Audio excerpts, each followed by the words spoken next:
Jen Mall, and welcome to Nurse Connect. I am an RN and a board-certified nurse coach. I believe that connecting with others is essential to living a happy and fulfilled life, and that sharing our stories not only helps us to heal ourselves, but also helps others by inspiring hope and optimism. I am so grateful to share stories of these incredible nurses on their journey, and I encourage you to find a way to share yours too. Thanks for listening in. Hi, everybody. Welcome back to the Nurse Connect podcast. Happy to have Mary here. Welcome. Hi, thanks for having me. Yeah, I'm super excited to chat about NICU. I loved hearing a little bit about your background. So why don't you back up? I love how you became a nurse. So please share with us how your journey has been like. Sure.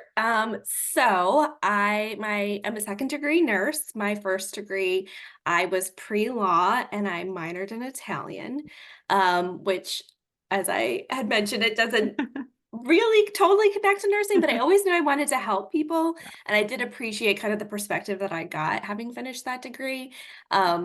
And then I kind of spent a little bit of time exploring what the reality of being a lawyer would look like. And I just knew I wanted to be more hands-on and less kind of behind a desk. So it was really my senior year of my first degree started to kind of explore, and I felt really drawn to being a nurse midwife specifically, and being in with birthing people and in that kind of sacred time that people have. So I graduated, spent some time getting all my prereqs done because pre-law and nursing do not totally I'm sure they don't have a lot in common. No, they don't, unfortunately. And then I went back to an accelerated BSN program, and did that. Spent some time as a tech during nursing school in labor and delivery. Oh, nice. And really, I did really love labor and delivery, and I really liked the fact that you really become a piece of those families' story for the rest of their life. Even as a tech, I could feel that. And then I graduated and was diehard about getting an L&D job, doing that for a little bit and going back to getting my MSN and being a nurse midwife. But the hospital that I knew I wanted to be at did not have any L&D new grad jobs, but they did say, "We like you. We would like to offer you NICU if you'd be interested." And I was like, wow. Sure, give it a shot. I'll do it for a couple years. And then or a year, figure it out and transfer down the hall to L&D. And that was 11 years ago. And I never looked back. Those little babies, they wrap you around their little finger, and that was it. I've only ever lived, eat, sleep, breathe NICU since Incredible. Then. I don't think I could do that. I know people say that. Specialties in nursing that are like, no, I don't think so. And one of the and I really want to hear more about NICU, and I don't know why I need to share my funny story, but in nursing school, my friend and I, who is a NICU nurse, and she was a new grad NICU nurse too, but I feel like it was a bad omen for me. We are like the normal baby, like 7-8 pounds, not a NICU baby. And we're trying to bathe it. And there's two of us nursing students trying to figure out how to hold this baby. And I don't know, we were just terrified. So we're under the warmer, and all of a sudden I smell this burning. And my friend was like, "Oh my God, Jennifer, your hair's smoking." And I was like burning it because I was so focused on this little baby. And it was my first really time holding a baby and trying to bathe it. And so I knew right away, I was like, okay, this is just a sign. I am not meant to be dealing with babies. I'm going to go back to the ER where my home was. And we all joke in the NICU too. We're like, we can't do adult poop. We can't do adult vital signs. We tell the moms, if you go down, you're in the wrong place. We'll be sitting there doing our chest impressions with our thumbs. So everyone has their spot where they feel for sure called to, and it's great that we have. And we do have some adult nurses that come to the NICU, which is an interesting transition too. I bet. So what is it that draws you to NICU? What is it that keeps you there? So NICU is unique in that there's a couple different pieces of it. One, I've only ever worked in level 4 NICU. So there's kind of like an ED, there's different levels of NICU, and level 4 is the highest level of acuity. So I love that on any given shift, I could be an ICU nurse. I could basically be like an ED type triage nurse where you're like babies are falling from the sky and you're catching them. And then I also can flip and work in what we call the ICM, but everyone calls it differently, but it's basically like step down. Okay. And so it's floor nursing in a sense where you're really focused on educating the family, connecting with them, and giving them the resources that they need to be successful, because at the end of the day, they're taking home the baby. We are not. Yeah. So I love that. And we trained to both, and on any given shift, I could go anywhere. But I do love also that, unlike labor and delivery, which I liked the idea of like really connecting with a family, being a part of their story.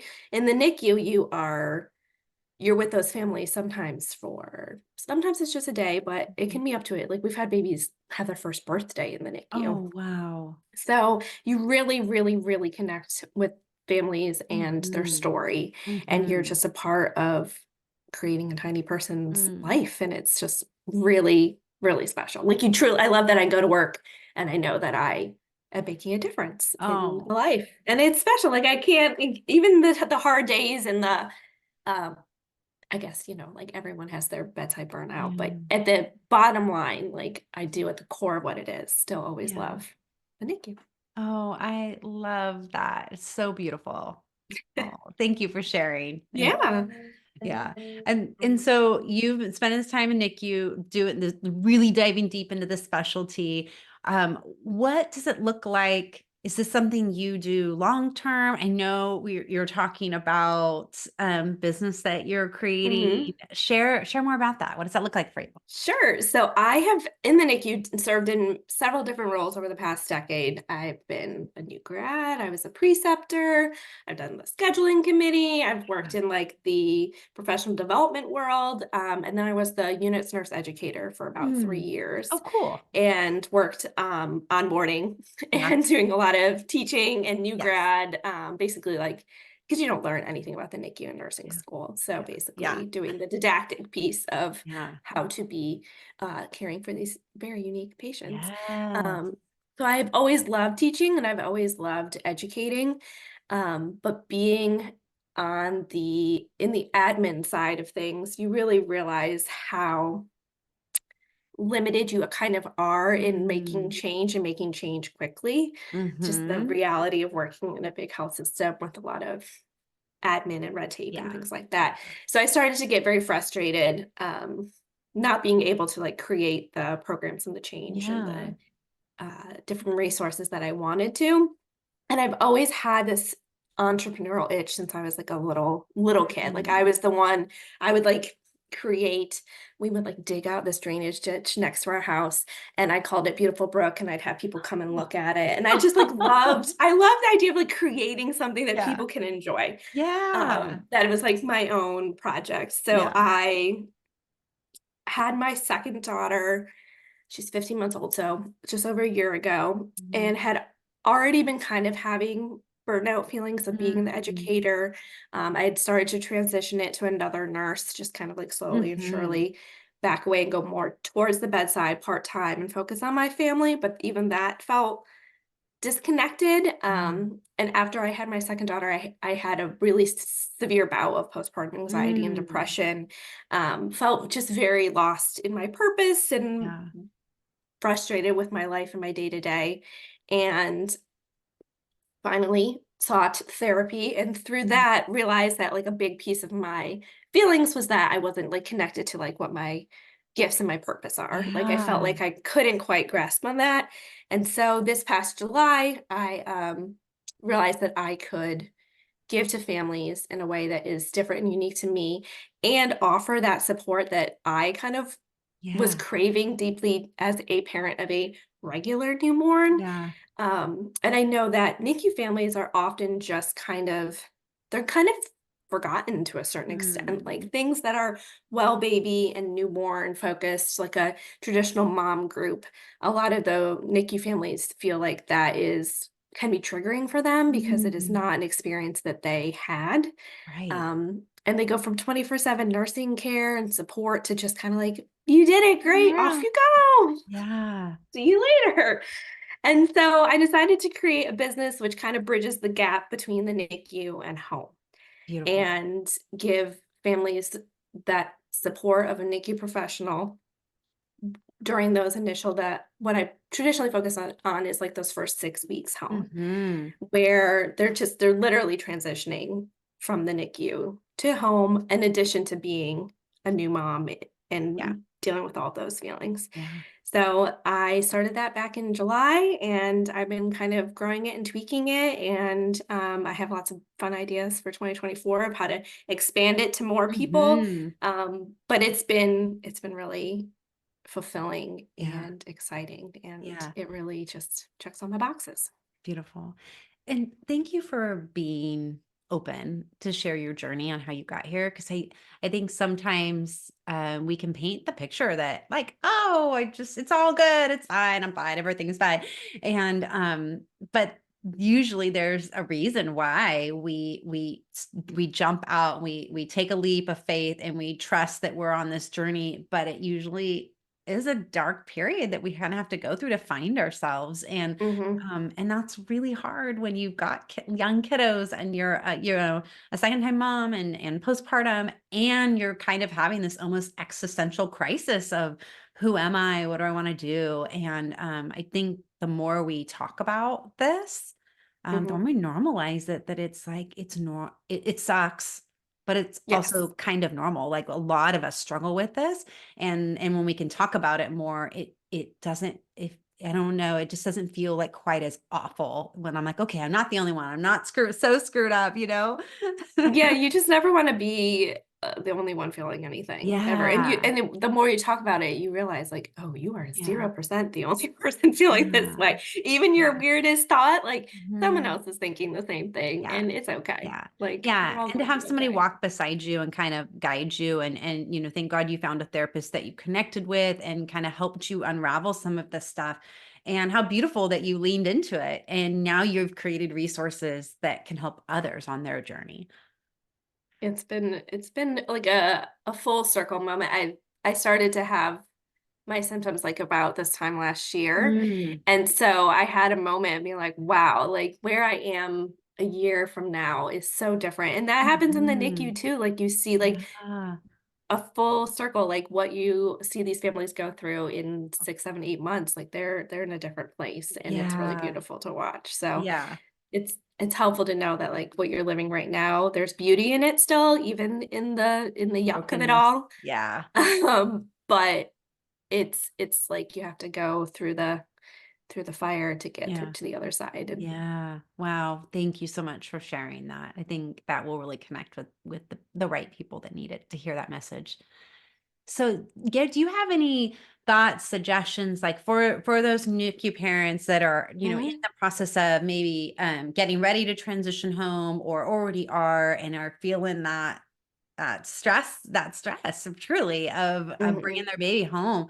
What kind of thoughts and suggestions do you have for them to start off approaching this? Yeah, so I think one of the biggest pieces of the transition is that in the NICU, your authority as a parent is basically stripped from you. Like what you Mm, normally, it's a very, very wow. bizarre environment Yeah. where you basically have to ask permission to touch your own child. Oh, And in like no other world is that a thing. Like that's so it just true. I've doesn't, never it thought of it doesn't that way. exist. And so especially most NICU stays, my stats, 1 in 10 babies born in the US will have a NICU stay. So Mm. it is not uncommon, although it is very rarely talked about as a possibility Mhm. prenatally. So when it does happen to NICU parents, it is this Shock. shock. Yes, it's a trauma. It's like a true Yeah. trauma. So everything that they thought was going to happen did not, and now they're watching their child struggle, and they're themselves still struggling. So a lot of families never get out of fight or flight mode, basically. They're Mhm. in it the whole NICU, and they might feel fine during the NICU stay. They might Mhm. be handling it, doing okay. And then on the other side, when they're discharged after a few weeks, all of a sudden, oftentimes that like kind of comes flooding back, and Yeah. they're maybe still in the thick of it and not able to process it as much, but knowing that that is a real, very real possibility, and it is very normal. And it is really important to acknowledge that you went through something like really Yeah. hard, Yeah. and that it's okay to not be okay, and that you should also find other people that understand your experience, because otherwise it's hard to talk about it with people who don't They don't speak get it. And NICU yeah, and I'm and sure don't get people it. want to be helpful and want to be supportive, but they just don't Yes. get it. Yes, and then in doing so, maybe doing more harm to their Sure. loved one than not. But a big piece of the transition is regaining that autonomy and Mm. authority as a parent and trusting yourself. Going from asking permission, doubting basically everything that you think you know about a baby, about your baby, is being Mhm. told to you by another professional all the time. So when you're out in the real world, knowing that like you're now officially, as you should have been the whole time, you are Yeah. officially the parent and the person that knows your baby best. You always, even from day one, you know your baby best. Even if Mm. you don't know how to care for a 24-weeker, it's still your baby. It's not Yeah. our baby, it's not my baby, it's your baby. Mm. And so taking as much time while you're in the NICU to really get to know the nuances of your baby Yeah. and what their individual needs are and their care is, so that when you go home, you have that kind of foundation to build Beautiful. upon. But Yeah. trusting your gut, it's super Yeah. hard to do for these families, but Yeah. it's amazing to watch them just find their feet and just crush it, basically. Yeah. Like NICU moms, don't mess with them. Like they have been through it Oh, all, and they're pretty powerful people. beautiful. Oh, Mhm.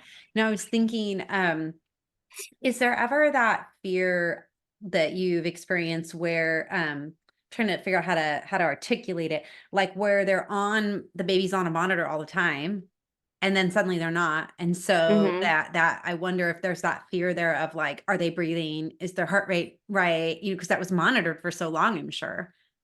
And every NICU baby is different. So some Uh-huh. babies do go home with medical equipment Okay, still. sure. Some Yeah. babies will go home on either an apnea monitor, a pulse Okay. ox, or like a full-blown monitor. Some go home with trachs and G tubes, NG tubes, Yeah, that's a good point. oxygen, and some just go home as a baby with no wires. But yes, you go from having a baby basically on a leash of Mhm. wires the whole time to not. So one of the things that we do cover in my post NICU kind of support training is Mhm.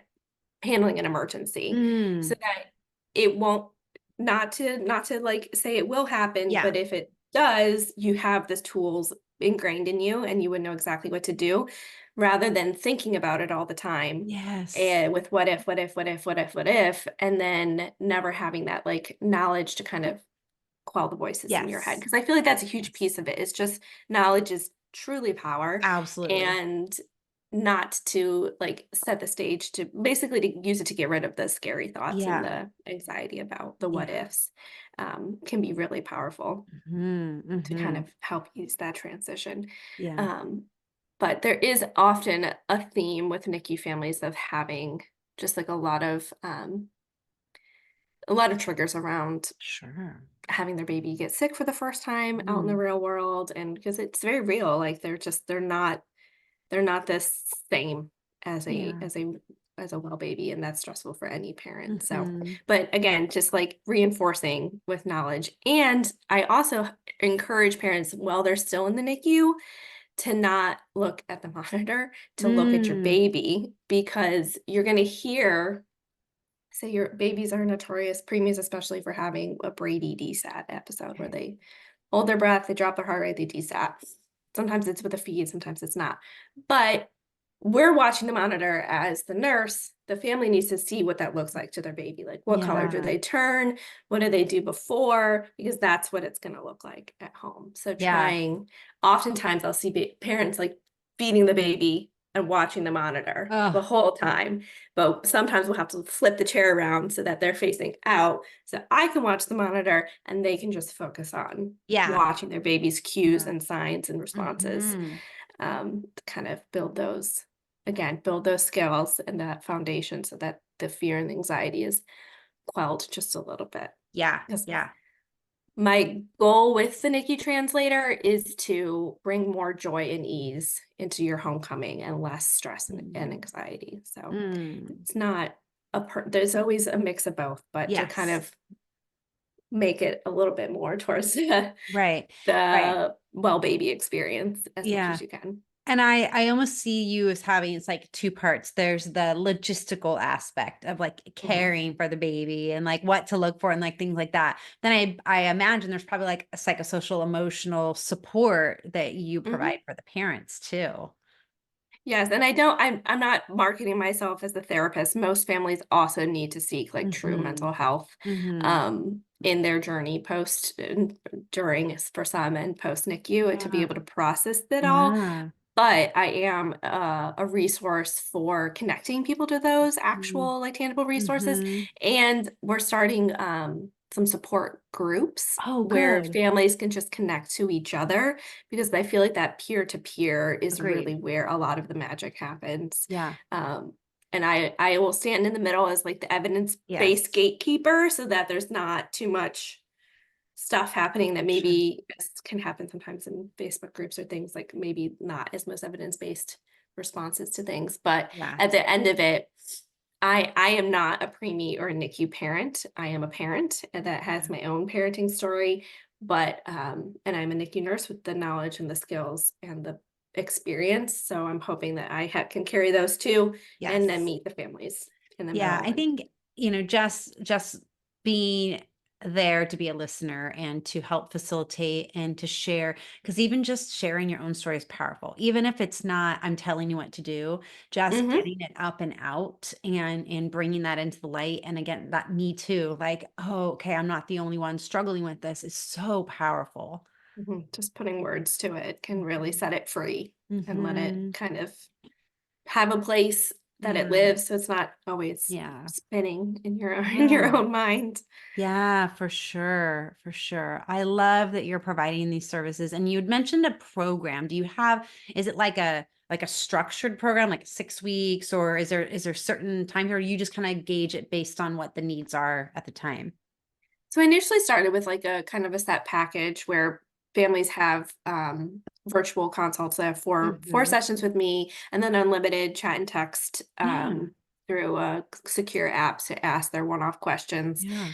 Um, but I also know that every family is different, so I'm also offering Mhm. kind of a la carte services Oh, where people good. can just have that one kind of intro venting session where they can kind Yeah. of game plan and use me as a sounding board and we can kind of come up with like a plan for what they Yeah. want to experience post NICU and then add follow-up as needed and then also the option to add like the interactive chat feature if Hmm. they want to in Oh, addition to good. that.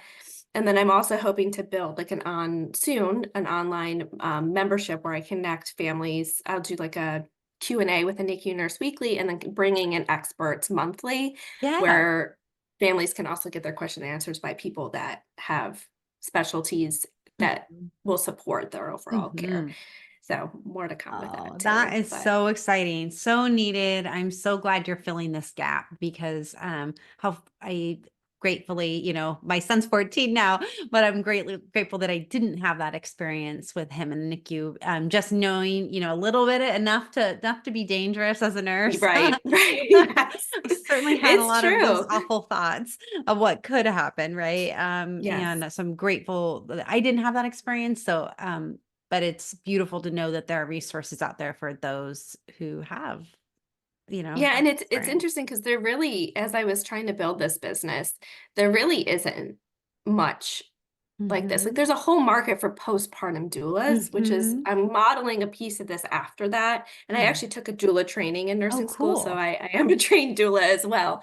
Um, so, but they the doula community is mostly trained in well baby care, Okay. and so again, the NICU families can Yeah. sometimes feel like they have to overly explain themselves over and over Mhm. again, or maybe Yeah. even don't have the tools or the resources to explain what makes their baby different, and then Yeah. again get kind of caught in this spiral Yeah. of care. Um, Yeah. so it's exciting to kind of truly start to fill the gap. And there are other people, I think, kind of starting this too, which is great. Like more the merrier. There's Yeah. like Connect. Figure 400,000 out. NICU Yeah. families in the US every year. So Wow. we can't possibly serve. Right. I'm a drop in the bucket, which is, but I'm happy to serve those that I can. Yeah. Um, Beautiful. my own way. Oh, it has been so awesome just to hear your story and your experience and the work you're doing. As we're kind of reaching into our last few minutes, I wanted to see, is there anything else that's sitting on your heart, any final messages or education or anything that's kind of popping into your head now? Well, I think I could go in one of two directions. I could speak to people who would like to be into NICU, or I can continue to speak to the NICU family. But I feel like my heart right now is with the moms in the season that I'm living in. But I feel Yeah. like what some families may need to hear, and it's important as nurses too to remember this too, Mhm. is that like the NICU is just the beginning. Like Mhm. it is step one. And what your birth experience was and what your NICU stay was, or anything that happened in that period, does not define who you're going to be as a mother. Mm. Like it is just in the moment, it is everything, but in the Yeah. long term, it is just the beginning. So Yeah. you don't have to have this. A lot of NICU families feel such shame and guilt and Mm. feelings that that maybe are overwhelming, and Yeah. that knowing that it is just the beginning, and your baby knows that they are loved, and even if you have to spend nights apart, those nights apart won't matter as the thousands of nights that you're together after Oh. NICU. So That is a that's beautiful message. Yeah, because I can't even imagine being separated like that. I know. And We put these families through so yeah. much, Yeah, but and I understand from a nurse perspective, like I understand technically why, but like it's just devastating. And I also appreciate that you kind of called out the shame and the guilt thing because I'm certain I know mom guilt. And don't I we can all? only imagine feeling like you caused something when of course not. Mhm. It's something that happened but this is just the beginning that and you will get through it. And yeah. So thank you for sharing that. It's better, Yeah. of course. Yeah. Well, Mary, where can people find you? Sure. So I am on Instagram a lot, all the time at the NICU Translator. You can also learn more about my services at www.thenicutranslator.com. New website coming that has more bells and whistles, but it has also a place that you can, if you're in the NICU and you're interested in just doing a 30-minute discharge planning call, Yeah. I offer a free just talk it out call. Like no pressure. You don't have to do any of my other services. But if you just want someone that is not in your world to just kind of bounce off ideas and come up with a plan, free 30-minute call. And I would love to talk with you. Oh, awesome. Thank you for being this beautiful resource in this community. And I certainly know this is going to connect with the right people. So thank you. Thank you so Yeah. much. It's been so exciting to talk about it. And I'm a NICU geek. So You I are. love I it love all. it. Thank God for you because this is not my place. And I could not do ED. So we're good. Awesome. All right. Thanks, everybody. We'll see you next time. Bye. Bye. Thank you.